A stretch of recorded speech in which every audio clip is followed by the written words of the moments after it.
Hello everybody, it is FFT lab time. Let's see, start off.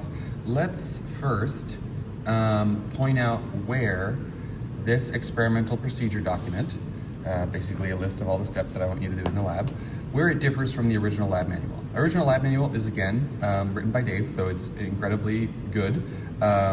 Lots of fun stuff in here, nice little XKCD pictures. All good stuff. This does come up in the YouTube videos. So again, these intro videos, highly recommend watching them in this order. 2x speed, totally fine. This one is just really cool. Kind of blew me away, the historical background of FFTs. This one's probably the best, deep dive on the math. Going through all these, I think, is very helpful to get a really solid understanding of what's going on. And then once you get to this one, this is probably the best one because it explains exactly what we're doing in lab. So this does get into this topic of the Nyquist frequency. And you'll notice down here, it says two things. Either we can increase the sampling frequency or use an anti-aliasing hardware filter. Another word for anti-aliasing hardware filter is a low-pass filter. We are not, I'll show you the circuit in a little bit, but we are not going to be using this low-pass filter.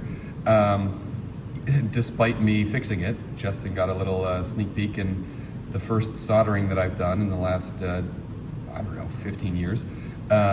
It works now, but we're not going to use it. The reason we're not going to use it is we are not doing square waves. So later on in the lab manual, you'll see some mention. This, completely ignore. That is all for square waves. So no need to talk about this stuff.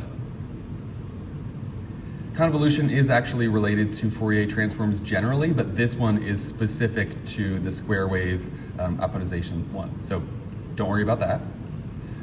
Experimental procedure, just follow mine. I point out the important things in it in my experimental procedure. Ignore this, we're not doing square wave stuff.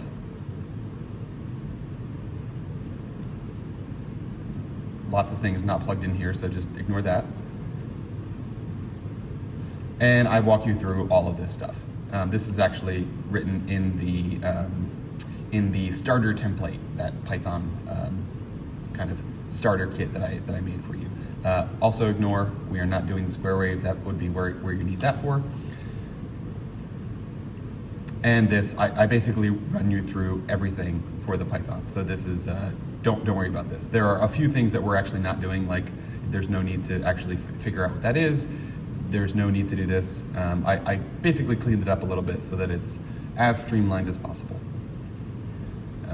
Yep, okay, so we can get rid of this original lab manual. Last year's, again, not useful, just to me, I would have had a panic attack if my professor provided me with this, so I beefed it up quite a bit for you, added a lot of explanations and stuff to make the learning curve for Python just a little bit hopefully easier. Okay, so let's get into the experimental procedure. First things first, what we're going to do, and this is going to be a little bit of an interesting lab because the data collection is so quick. Let me just close this for a second. I'll zoom out and show you how quick this is. I'll obviously in the next few minutes I'll explain all the data collection steps, but it's so quick, and after talking with some colleagues, this is such a big part of the curriculum, not just this course, that people are solid on doing this in Python, that we're not going to do the normal lab groups. Because the data collection is so quick, we're going to have every single person take data, and every single person is going to write their lab report. Every single person is going to do their own Python starter file. So a little bit different than normal, but this lab is, really important for the entire physics curriculum. So this is like even though, like I mentioned in that announcement, to me at first, when I first started prepping this over the summer, I was like, why the heck do they need to know this so much? It doesn't seem like it's modern physics at all. That's because this course isn't just about modern physics. It's about prepping you to be physics majors. So it is ultimately incredibly important. So let's walk through all the steps to this. First things first, let's head over here. We are going to open the LabVIEW software. LabVIEW software is corresponding to that device right there. That's what's reading in our frequency information. Let's balance this appropriately. Get this full screen up here.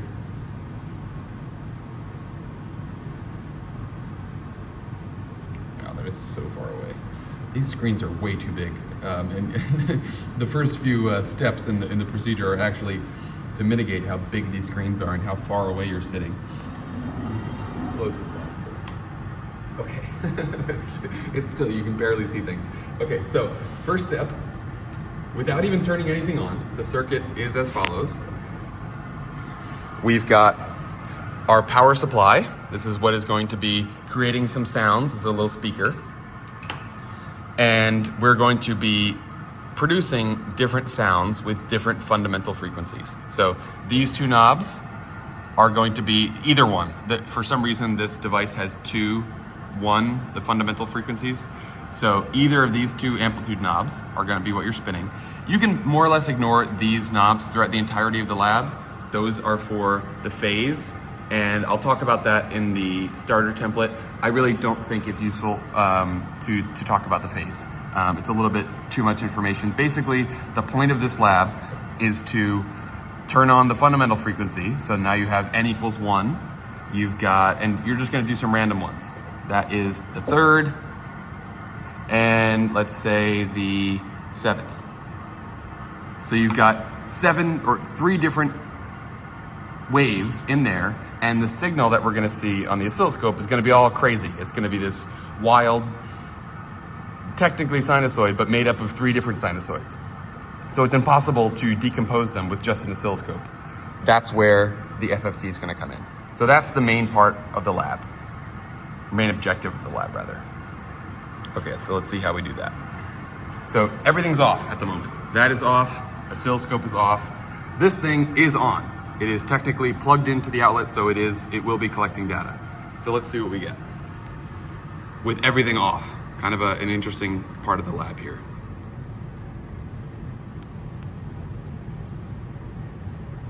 Okay, first step is, you can barely read it, but it is this little symbol right here, the Fourier LabVIEW software.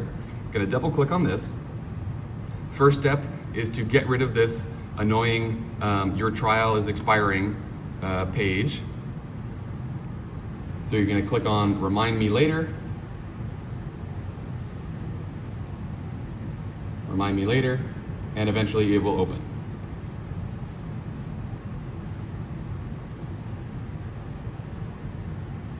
Okay, quite small. So what we want to do is make this as big as possible. So let's full screen this whole thing. And then it is currently in an edit mode. So the program begins like you want to edit how this software works. So first thing we're gonna do is make this window as big as possible.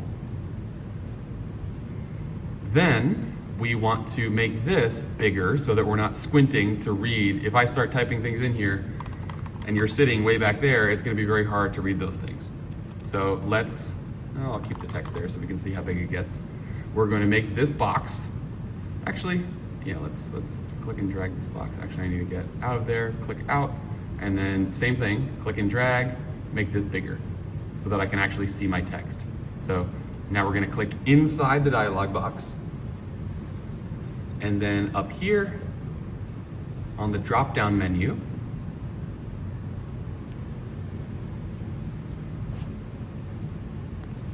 right there. And then on size, we're going to increase the font size.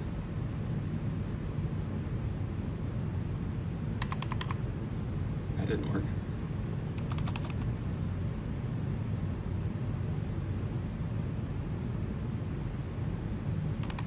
There we go. So now we don't have to squint so much as we're reading things in. It looks like my text box is kind of a little bit bigger, so how about I move this down a little bit. There we go. Now I can see everything. Okay, now what we're gonna do is we want to get out of edit mode.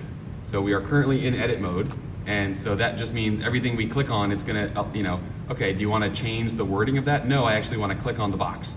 So how we do that is we go up here to operate, change to run mode, operate again, and this is all itemized, and I'm basically reading off my kind of script here. All of this is in that file, the experimental procedure file. So either watch the video, well, do both. Watch the video, but then you can follow this PDF while you're in lab. Then what we want to do is we want to click on the run button, and now we can actually start acquiring data. So let's click on the acquire data button. That's weird. How come we're actually getting data? It's not plugged into anything. I mean, yeah, sure, it's technically plugged into my output device, but that's off. And that's off. What the heck is that? That is something called mains hum. Yes, I do. That is just coming from the fact that our power lines have kind of a hum in them. So depending on where we are in our world, for us in North America, this would be at 60 hertz. It's basically just a remnant of the fact that when things are in the vicinity of electrical power lines, we will pick that signal up. So let's see, is that actually what we're picking up? Well, what's the period of this thing? Let's look at what we would do is say that that is around 0.036. I don't actually have a calculator. I used my phone to do this a second ago. Let's do some Googling. I'm sure Google will just be able to do this for us. So let's say the peak of this is, let's go with 0.036 minus,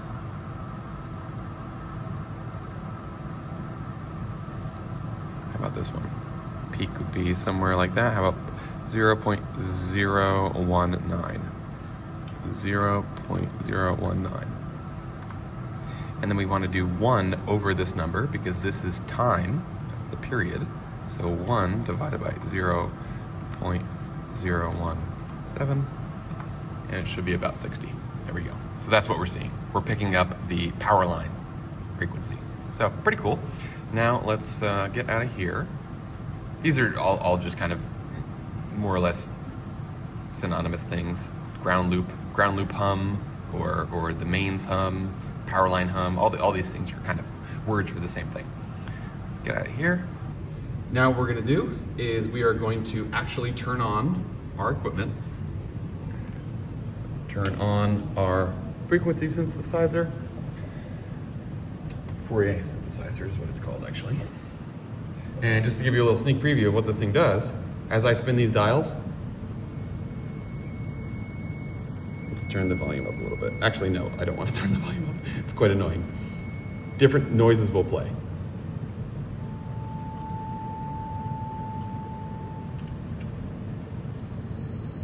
Right, quite annoying. So at various, maybe, once everyone sees this video, maybe as you're all taking data, we can turn the volume down a little bit. Because it is, definitely don't want to be listening to that for an hour. Let's turn all that down. Okay, so this is all set up for you. And what you're gonna do at first is, let's get our lab view prepped before we start looking at the oscilloscope. So one thing we wanna do is get way more data. So up here, we are going to change the sample frequency or the sample rate to 10,000, and we are going to change the number of samples to 20,000. So what does that mean? That means, don't want that. That means our text file that we output is going to be 20,000 lines of data. So just keep that in mind. It's going to be a massive file. Then what I want you to do is actually do the whole acquire thing again. Acquire data. You may end up with some weird stuff like this. I genuinely do not know why this occurs, but in order to fix it, just keep pressing the acquire data button. Just keep doing this until you get an actual, like here we're getting pretty close, but it's still like wavy, right? It's got this weird, just keep doing this. Keep pressing acquire data until it looks, and there it is again. Just keep doing this until it's actually, yeah, I have no idea why this happens. Keep doing this until it stabilizes and it's an actual sinusoidal, like, you know, same height, same height.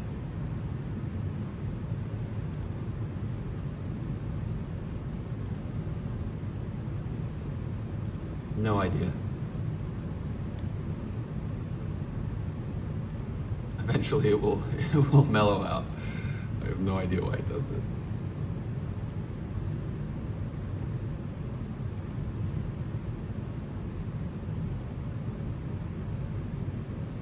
Perfect. Okay, so now we want to save this. What you're gonna do is you're going to click on this little folder symbol,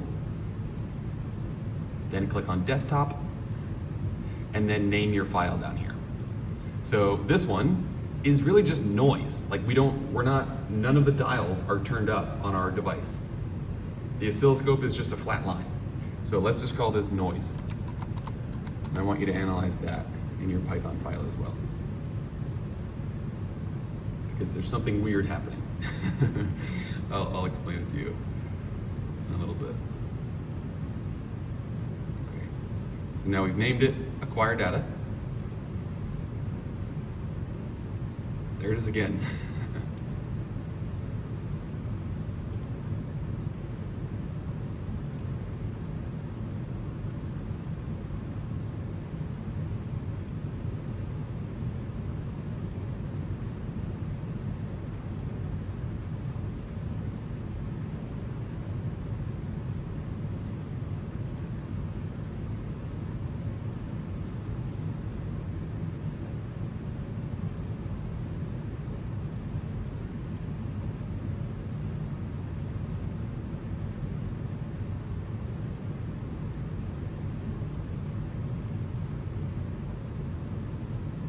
All right, that's good enough. Export data, it's just the noise anyway. It turns out this happens the most with the noise and not when you're actually taking the data that you want to analyze. So let's export this. Okay, disappears. Let's make sure that it actually went where we want it to. Let's minimize this window. I'm just gonna click the little minus sign. Look at that, my file's right there. So this is what I'm gonna be sending to my personal computer later on. Okay, let's get back to our file.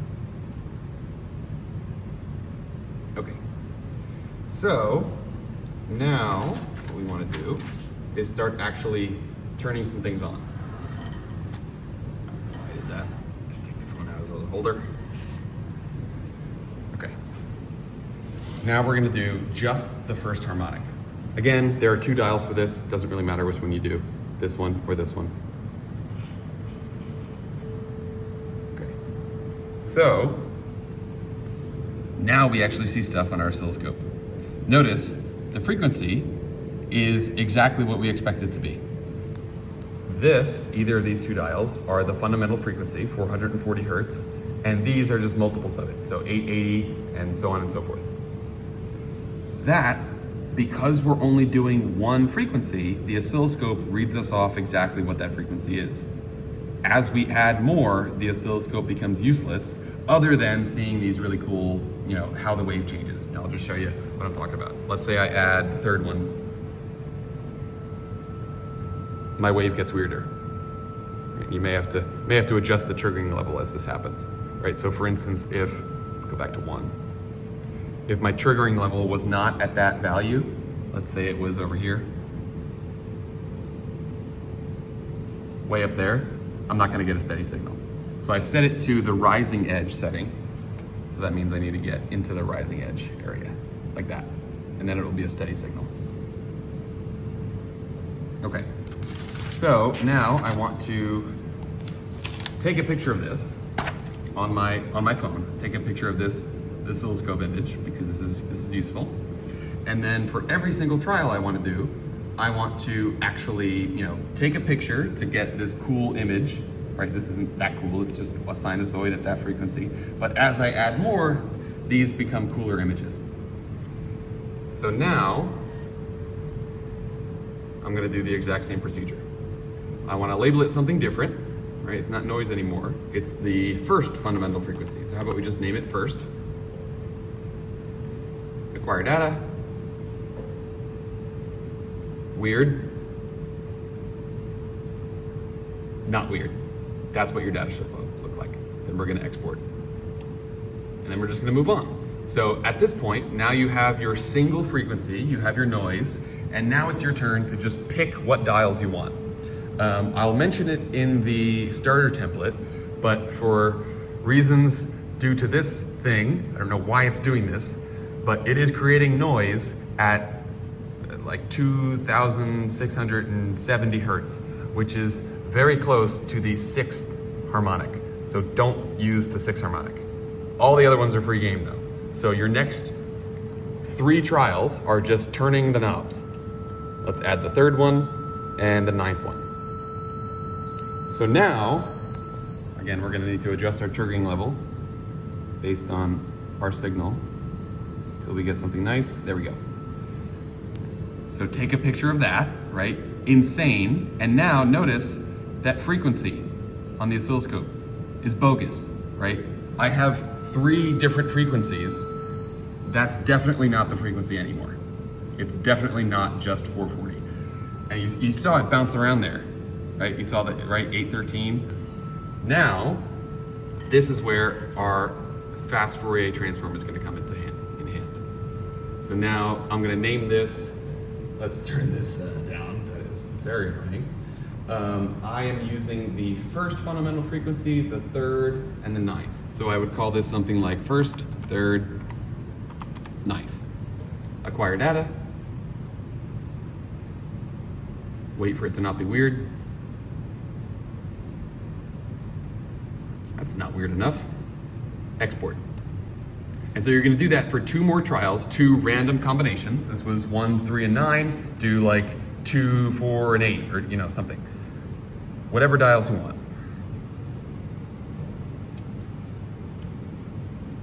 Okay, so now we're done there. Then, for each of those trials, make sure you're taking a picture on the oscilloscope. And then you're basically heading over to Python. So what you need to do at this point, you'll have, on my desktop, I'm just gonna have 3 files because I didn't do all 3 of my random trials. I did my noise, my single harmonic, and 1 of my 3 trials. So you're gonna have ultimately 5 trials here, and then just email them to yourself. Open Outlook, sign into Outlook, or go on Firefox and go to Gmail. Some way, take these files, email them to yourself, and then close the LabVIEW software. So go up here, X out of this so that everyone else can do it. Don't save, and there we go. So that is the entirety of your data collection. That's what everyone's gonna be doing, and then you head over to Python to start that analysis. So let me just run you through what that looks like. You're gonna want to make sure that when you get this email to yourself with all these files in it, that you're saving them to the exact same folder that your starter template IPYNB file is in, because that is going to allow that program to read those files. So let me show you what I'm talking about. This is a little bit of a reminder from the interferometry speed of light.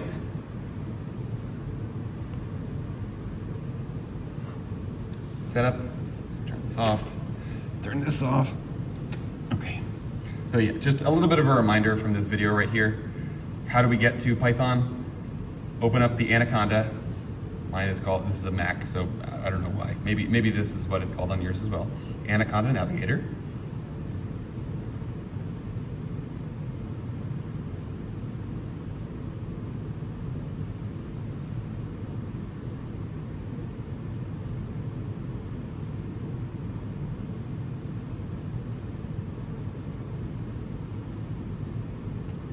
Don't have to sign in. Open up Jupyter Notebooks. Allow the terminal to do its thing.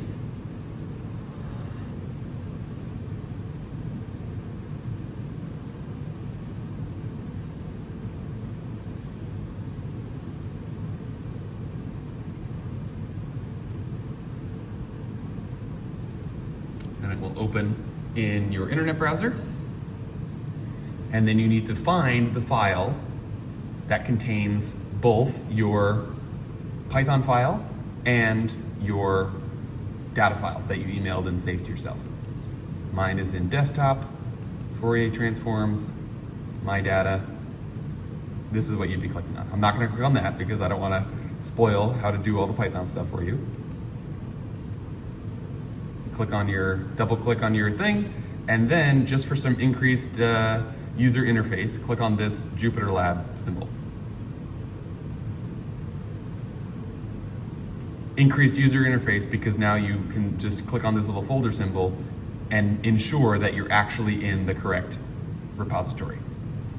Repository, directory, folder, whatever you want to call it. So, a few things I want to mention. Let's look at the noise. So this is my result. I don't want to show you my full analysis. I just want to show you the files. Here we go.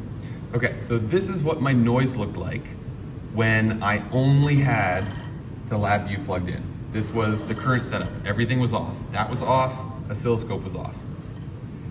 I'm seeing the mains hum. So that's what this big spike is. If I zoom in, I'm getting a big spike, and this is the result of my Fourier transform. Frequency and amplitudes. So this is your final product. This is what you're going to be seeing when you finish your Python analysis. So I see a big spike at 60, and what you'll end up seeing, all these spikes, those are just multiples of 60 because of the resonance. Okay, so I wanted to do some troubleshooting because if you turn everything on, right, you turn on your Fourier analysis, but you keep all the dials 0.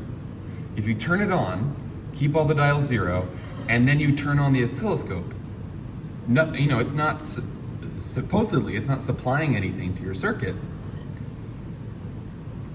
If I just turn on the synthesizer, nothing happens. If I turn on both, which is, what I need for the lab, I see this big, massive spike right around here. I talk you through this in the starter template a little bit.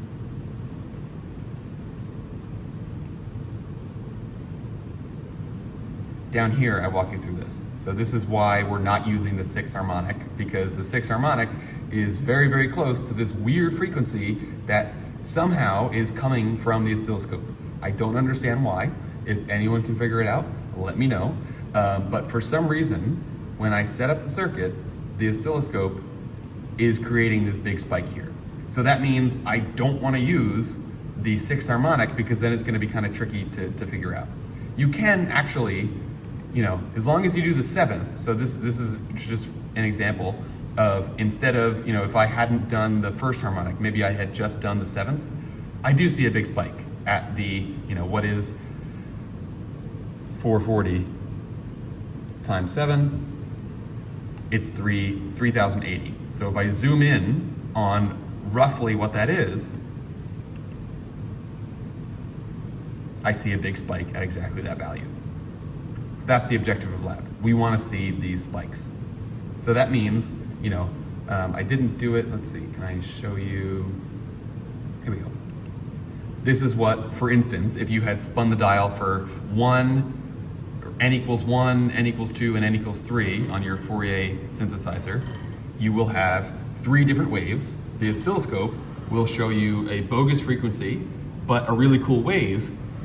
And the objective of the fast Fourier transform is to pick out what frequencies make up that whole signal. So this is the main objective of the lab. Have fun, y'all. Very, very, very cool. Going from this starter template to a full working Fourier transform is pretty rewarding. So I hope you have fun with it.